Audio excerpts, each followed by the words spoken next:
What's up, everybody? Welcome to BioS 3 Raw TV. So, it's now 8:34 p.m., February 25th, the day that Bostin Lloyd passed away.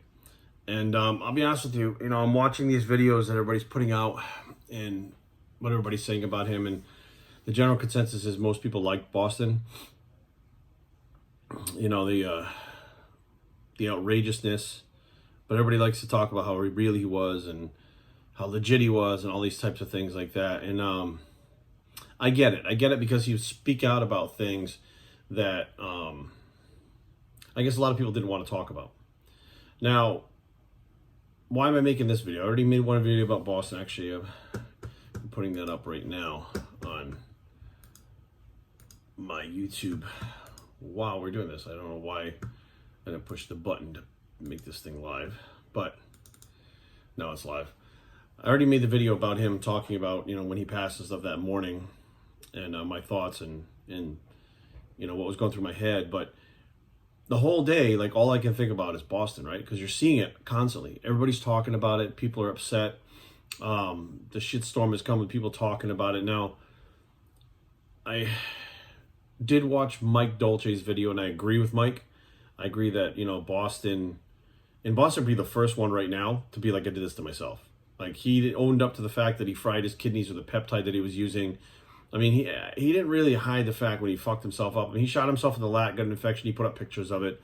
When he shot himself in the, how was the arm or the shoulder where he shot himself? But when I actually met him face to face and we had dinner, it was when his arm had swelled up when he hit the nerve and it split like all the way down here. Like, he had a big bandage on his arm. When he lifted up, it was like a split going through his entire arm. That's when I actually met him face to face for the first time. He was in Rhode Island when Ariella was living there. And I think he was living there too. And we went out to dinner with them. Really nice kid. And through the whole day, I've been just kind of reflecting. And I do that. It's part of what I do. Like, when something bothers me, I try to start thinking about, why does it bother me? Why is it bothering me, right? Another bodybuilder passes away. Bostin was not a close friend of mine. We were friends until a couple of years ago when some personal things happened. And I'll be honest with you, at this point, it's not even worth putting it out, because he's not here to defend himself. Some things went down with him and I that made me not like him anymore. And then actually, to this day, I was like, look, it is what it is. His whole shtick that he does online, I don't feel is very real, because he's very different in person than he is online. So to me, that's two different people. If he was online the way he was in person, he was a timid, very shy person in person, right? When he was around people in public, when he would get in front of the camera, he wouldn't get punched in the face. So he was very open to say whatever he wanted and make fun of people. Even I was supposedly his friend, and he was making fun of me. And when I contacted him, be like, why the fuck are you making fun of me? He's like, oh, bro, it's just to get attention, man. We're going to get some good attention going, and we'll have this thing. Like, he was trying to create drama to create something that would, draw more attention to him, and that's what he did. And I'm sitting here all day going, like, we weren't really in contact. We didn't really talk, so why is this affecting me? And then it dawned on me. The reason why is because there was a Bostin Lloyd now, that people know just Bostin because of social media and the internet. There were Bostin Lloyds before a Bostin Lloyd. And let me explain. So there were things that Bostin did that people thought were outrageous. Well, the things that Bostin was doing that he knew how to do, because people like me had already experimented with them and made the mistakes, possibly hurt themselves, and Bostin learned from that. So he had a learning curve from a lot of guys before him that he got that information from us making all the mistakes. Now I look back and I'm like, man, there were things like PGF2 that I took. Listen, I understand Bostin's frame of mind. I understand his mentality because that was me when I was young, okay? That was me. 20 was when I started steroids. 21, 22, 23, 24, 25, doing all the competing and stuff. It started out with a little bit of testosterone. It moved into other injectables. It moved into different orals. It moved into stacking orals like Dianabol and Anadrol together. And we had real pharmaceutical shit. We had those Russian Dianabols back in the day. Came with a little rubber band around it and the little paper in it. Those things were strong as fuck. You take two of those 10 milligrams, you blow up 20 pounds. Right? We had the Unimed and the Syntex Anadrols. We had homogenins from Brazil. We had the Anapolin from Turkey. We had real drugs that we were stacking. And nobody really knew at the time. Like, nobody was really pushing it. This is like the early 90s when everybody started taking different compounds, but they weren't pushing the dosages. And then insulin came along, right? Growth hormone and insulin. Well, shit, I was 22 years old. I was already loading up on insulin and growth hormone. But where did I learn how to use the insulin? We didn't have forums. Nobody was talking about it at the gym, and nobody I knew was even using it. It was completely something very new. My doctor told me not to do it. I found a fucking article by Dan Duchesne in a magazine, Muscle Media 2000. I read the article and I applied the information from the article to the insulin. Now, that article could have been ghostwritten. It could have been complete bullshit just for entertainment. I followed that and took the chances and shot insulin that I bought at the fucking pharmacy and then tried to get myself out of it. I was literally fucking with insulin without any supervision, not knowing except 10 grams of carbs for every IU is what it said in the magazine. And that's what I was following. And I found that my body responded differently through trial and error, but I had some close calls, right? And there was Finaplex, right, which was Trenbolone. Now, a lot of guys buy the underground stuff now, and most of it's pretty good. But we didn't have things like Trenbolone. We had Parabolone, which was very hard to get and very expensive, but we had Trenbolone pellets. These pellets, these Finaplex pellets that came in a cartridge for cattle. And there were these conversion kits. But before the conversion kits, which you could probably find nowadays, we would just crush up the pellets and literally fucking crush them up in fucking sesame oil that you would buy at the supermarket. Put them in a fucking spoon, heat it up to try to dissolve it as much as you could, almost like heroin, and suck that up in a syringe and inject the chunks and shit right into your body. All the glues, all the binders, all of everything, and injecting that stuff right into our body. I remember pulling back on a syringe to aspirate, and the white shit just coming in the fucking syringe, like glues and shit that was in my muscle that had stayed there, right? And I'm thinking back, and I'm like, you are so fucking lucky, dude. You are so fucking lucky. Like, we had something called PGF2. It's called Ludolase. And we had heard that this is a big secret amongst, pros. And it was always like a secret amongst pros. We didn't know many pros back then. There weren't a lot of pros. There weren't a lot of pros around where I was from. And when you asked them, they'd be like, nah, just take your steroids or whatever. They weren't really into giving up the information. So when I heard about this Ludolase, I was like, that's interesting. Well, I found it in Mexico. Okay, for Mexico, it was like a 30cc bottle for like $15. Ludolase PGF2, prostaglandin growth factor 2 is what people were calling it, brand name Ludolase. So I buy this thing, no information on it yet. Somebody was like, maybe you start slow, maybe you don't. Dave Palumbo actually knew how to use it, and that's where we eventually found out how to use it. So we just started injecting this stuff. Started injecting this drug that we don't know what it does. It's supposed to burn fat, supposed to be site enhancement for building muscle. Turns out that it's a drug that's used to abort baby cattle. Abort the fetus in cattle. So when you inject this stuff, you inject it in the body parts you want to grow, but it makes your body temperature go up. It makes you really warm, but it contracts all the smooth muscle tissue in your body. So your heart is not contracting fully. It's a weird feeling.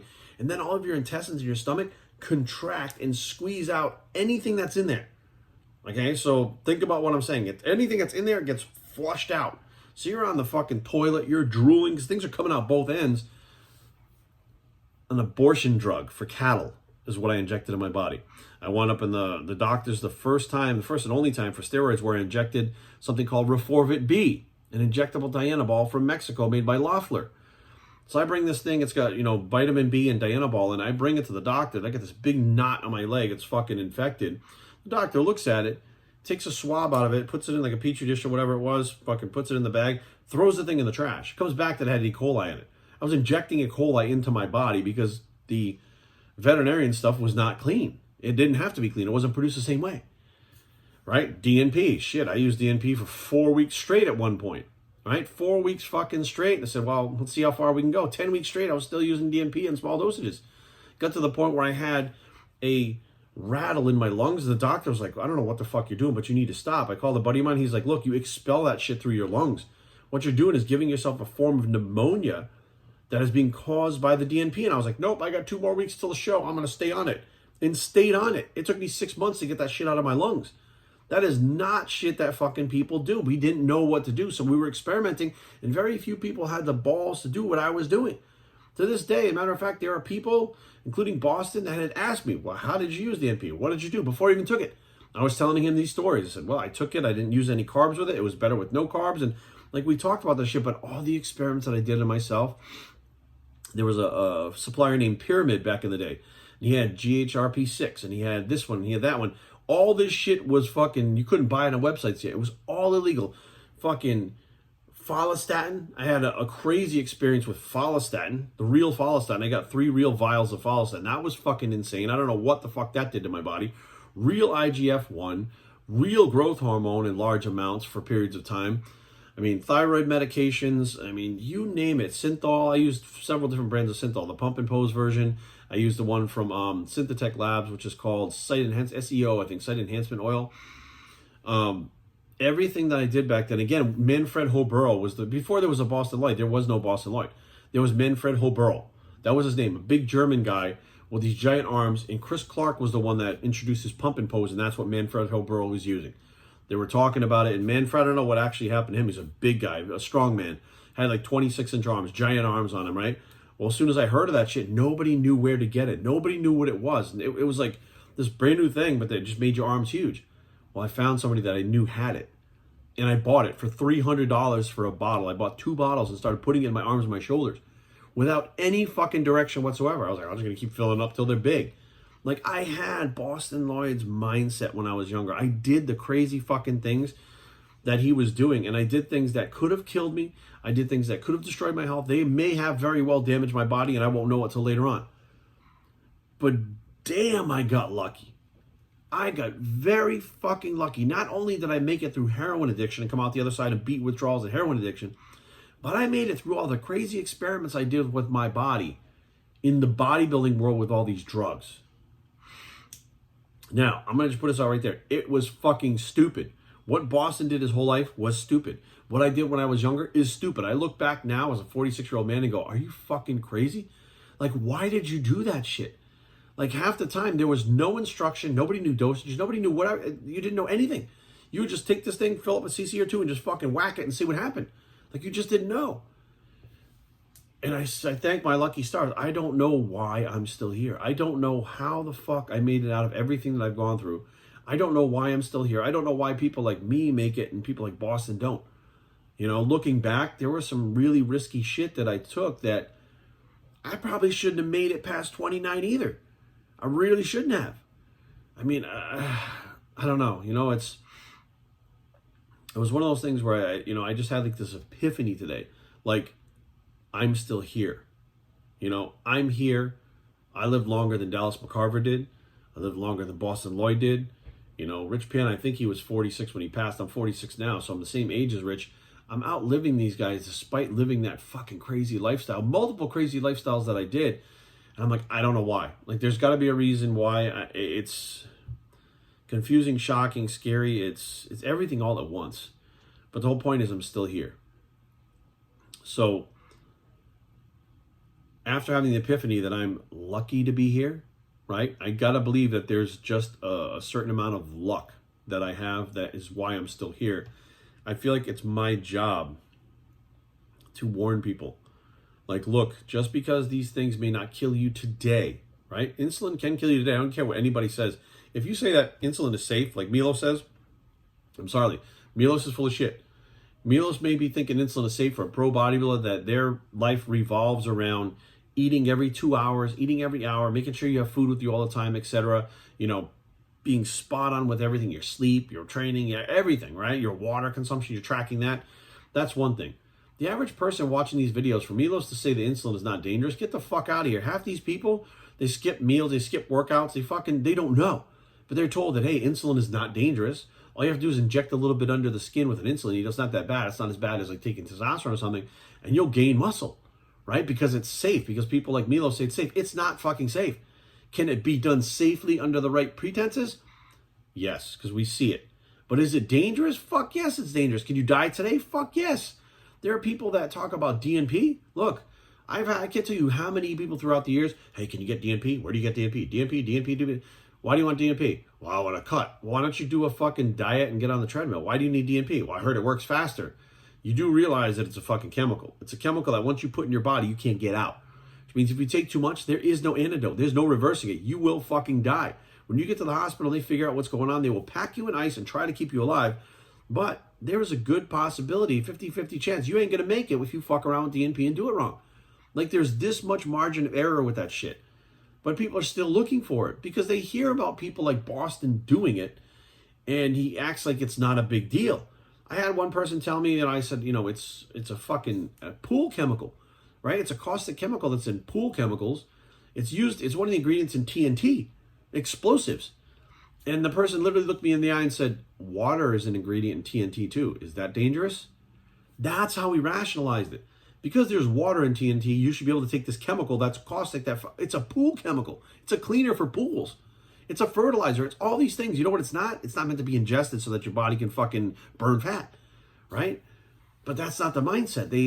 People, due to the internet, fucking rationalize shit, and they come up with ways to fucking try to make it okay for them to do shit. And I'm like, you guys are fucking stupid. Like, Bostin was stupid. I was stupid. People fucking with this shit. I mean, let's be real. When Dallas McCarver, his autopsy came back, his testosterone was at 55,000. Not 5,500. 55, not 5,000, not 5,500. 55,000.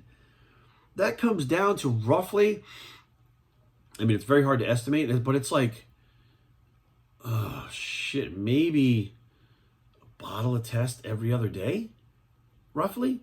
So if I take 200 milligrams, I'm at 1,000, right? If I take 400, I'm at like fucking 1,800, right? That's 400 milligrams. This guy was 55,000, right? You look at that and you start thinking to yourself, holy shit, right? There's just a lot of misconceptions going on out there, and I think that everybody's like, I'm okay, I'm okay, I'm okay. I had blood work done, I'm okay, I'm okay, I'm okay. Listen, you're okay until you're not okay.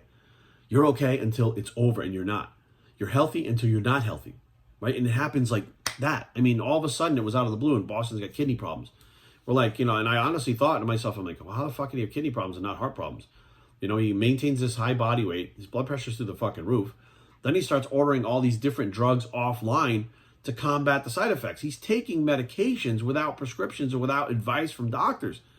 He's giving himself medical advice without a fucking license. That's what he's doing. Right? And we don't know how many of these fucking things contributed. You know, he said it was the peptide. Look, there's a lot of shit Bostin took that I bet you we'll never even fucking know about that he experimented with. Shit he might not have talked about. Because he figured it didn't work, it didn't do anything, whatever the case may be. It might not have built muscle, but it might have fucked with his body. Like, I didn't think about any of that shit. Did I think about using a fucking abortion drug, a cattle abortion drug, putting it in my body before I did it? No, I didn't. I didn't research it. I didn't do anything. I just fucking figured out, we'll start with a little bit. You know, my other friend took like 3 times the amount. We had to call Dave Palumbo and be like, what the hell's going on? This is what's happened to him. He's like, I can't believe you guys took that much. What the fuck's wrong with you? We're like, we didn't know you knew about it, right? Like, we didn't know anything because people weren't talking about it, and then people really weren't using it.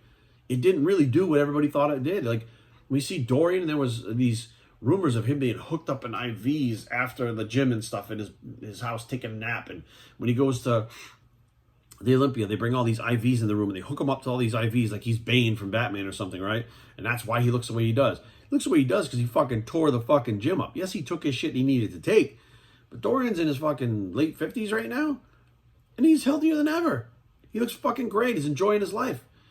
So, listen, guys. Today was a big eye-opener for me because I always use people as the measuring stick. Rich Piana was a measuring stick for me. I said, if Rich is still alive and he's still healthy, then I'm good. Because the shit he's done, I never went that far with the drugs for that long. I never pushed my body weight up like that. I didn't do the recreational drugs like he did. Well, I did the recreational drugs, but I didn't do those at the high body weight and everything, like combine those things together. And I'm like, if he's still alive and he's doing okay, then I can breathe easy. And then Rich passed away. And I'm like, fuck. That was my measuring stick. Fuck. So am I close to that? Am I in the area? And then I'm like, well, Bostin, the amount of shit that Bostin has done, the experimental shit that he's put in his body, and, you know, he's still here and he's still healthy and he's still okay, then I'm going to be okay. Because I still, even though I did some really extreme things when I was younger, that was a long time ago, my body's repaired, I haven't been beating it up since, so I'll be okay. And then Bostin passes, and you're like, fuck, these measuring sticks that I had that these guys were doing worse shit or longer than I had seem to be disappearing one at a time now. And I'm still here. And you start wondering, how much damage did I do? And I've talked to pro bodybuilders, legendary pro bodybuilders that every single one of you know. You know all these names. And every one of them are like, look, I feel good now. My blood works good. All my scans come back good. But I don't know if I did harm to my body long term. I don't know if I shortened my life. I'm not sure. We're going to find out when the time comes. Meaning, like, when they're older, they'll find out then whether or not they damage their body enough to wind up dying younger. And I've had this discussion several times with several of the guys. And it all comes back to you just don't know. We just don't know. This stuff is not studied like any other medication. It's not studied in the realm of bodybuilding at all. And we don't know what it does long term, but we know that some people live long lifestyles, right? Live long term. Arnold has had a triple bypass or something like that already. So even Arnold, who took stuff admittedly in the 80s and 70s, 80s, 90s, whatever, has had his heart problems too.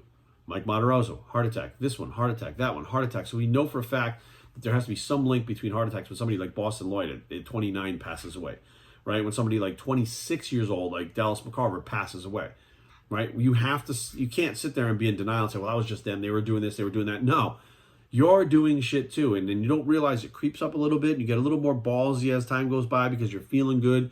You're not seeing side effects. You're not feeling ill. You push it a little more, push it a little more, push it a little more. You're doing damage you don't know about. And suddenly, like that, you're like, how the fuck did I get here? I'm all fucked up. It's been happening the whole time. You just didn't know it. You didn't feel it. You didn't see it. And now you're in a bind. And I'll be honest with you guys. I don't know. I don't know what my future holds. I don't know. I want to be able to say, I'm fine. I'm fine. Look, I don't know. That's the truth. If you have done the shit that I have done, recreational drug-wise, anabolic steroid-wise, all that shit, you don't know. At 46, knock on wood, I am lucky to be here. I'm grateful that I'm here, and I'm going to use the rest of the time that I'm here to not speak out against this stuff. Because, like, look, let's be real. I'd be super hypocritical if I'm like, don't do this stuff. Don't follow my footsteps. That's a hypocrite thing to say. My thing is like this. Think about it. Just think about it. Think about the things I'm saying now. Think about the things that you don't think about before. Think about Boston. Think about Dallas. Think about the words I'm saying now. Think about Rich Piana. Think about these things before you do. Make a decision based on, look, I'm okay with dying early. This is what I want to do. If that's just like Boston, if that's how you are, that's totally cool. No problem with that. But if you're the type of person that's like, look, I want to have a family. I want to be successful. I want to grow old. I want to watch my grandkids grow. I want to live in the mountains later on when I'm older, whatever the case may be, right? And you need to start thinking about that now because the decisions you make now are going to affect you later on in life. You don't know it because you're indestructible when you're 20, 30, whatever the case may be. But in 46, 47, 48, 49, things change, right? And at the very least, at least you can say, hey, I did it my way. I'm happy about it. And you're not like, oh my God, what did I do to myself? I can't believe this. Because there are people right now that'll be in the hospital and they're like, I can't believe I did this to myself. They'll regret it. There are other people like Boston that have no regrets. Boston didn't do dialysis. He was still taking stuff. He was still going to the gym. He was still keeping his body weight up. All the things that he shouldn't have been doing while he was going through kidney failure. But it was what he wanted to do. And he went out his way. And that has to be respected. Somebody that does what they want to do and goes out their way has to be respected. But the whole point is make sure you're making those decisions and you're not making them blindly. You're using all the information you have to make an educated decision based on what you're going to do with your life, your health, your fitness, everything. Because if you only have a piece of that information and you're not paying attention, next thing you know, you wind up like Boston. You don't want to be there in kidney failure. You don't want to be there on your deathbed. That's a fucked up place to be. But if you're like, look, I don't care because I had the best life and I did what I wanted to do and I'm going out on my own terms, that's the best life too. You just have to choose which life is best for you. And the problem is when you're younger, you don't realize that you have to choose one or the other. You can't choose both. You can't be crazy and do the things that you do and then live a long life. It just doesn't work that way. Every once in a while, one person can do that. But in general, you do the crazy shit now. When later in life, you pay for it. You don't do the crazy shit now. You pay for it in a different way by having a better life, a longer life, something that might be more fulfilling depending on what your goals are. So in closing, Bostin Lloyd, to some people passing away, is tragic. I was not shocked when I saw that he had passed away. I was shocked that it was right now because I thought he would get the kidney transplant. I thought he'd make it to his 40s, honestly, to be honest with you. But I wasn't shocked when I saw the news. I think I was just surprised that it was, it wasn't even 30 yet. And it definitely was something that, his passing definitely made me start to look at myself and go, you may have done some things that really fucked yourself up, and you have to come to terms with that. It's not like I haven't, but coming to terms with it now that these guys are not around anymore, and it's weird. It's like you're starting to become one of the only guys left standing that was involved with doing some of the same shit that they were doing. And Boston talked openly again. Also, I just watched it the other day. Him and Leo were talking, and he was taking OxyContin. He was taking OxyContins. He was doing this. He was taking recreational drugs as well. So it was like he had kidney problems. He was taking painkillers as well. I don't know if it was a regular thing. He keeps saying it wasn't a regular thing because he didn't have a regular source for the painkillers. I find that very hard to believe because Boston had a source for everything. Everybody wanted to give him everything all the time. So to say that, I don't believe that for a second. I believe that if he wanted painkillers, he could get them consistently.